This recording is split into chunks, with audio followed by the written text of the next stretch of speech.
Making sourdough bread is truly a labour of love. So if you ever get any from me, you know it's straight from the heart.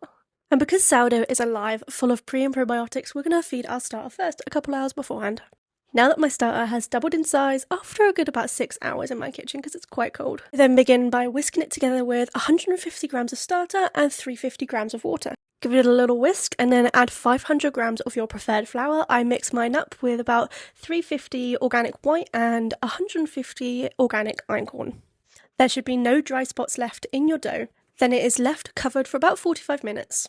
Once this time is up, we're going to add our 10 grams of salt and perform our first proper stretch and fold. This is quite literally grabbing every corner of your dough, lifting it up, giving it a little wiggle like I do, trying not to break it.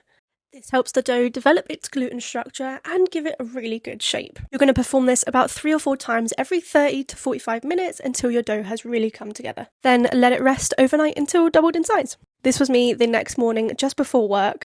I'm just scooping all of the dough out of my bowl, separate it in half because I actually did 2 loaves, so I doubled this recipe here. Then we're simply going to laminate it, which just means stretching the dough out until it's almost like a window pane thin without it breaking. Once it's all stretched out, you're going to fold the sides in, slightly better than I did here, and then roll it right up tight. Now this is where the real shaping comes into it. From here you may need a slightly floured surface and you're basically just going to push and tuck your dough into itself. This helps it not be such a floppy mess, and the more you do this, the better it will be. Now you want to flour your banneton, and if you don't have one of these, you can always just put a tea towel in a bowl and just give it a good flour, and then place your dough right on top.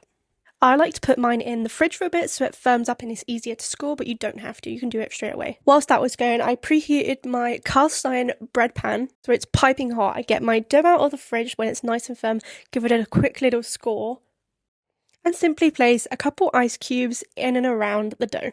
Place it in the oven for about 20 minutes covered. Once your timer is up, you're going to take the lid off, turn it down to 200 degrees and let it cook for another 35 to 40 minutes. Let it cool for at least an hour before cutting, and I hope you enjoy.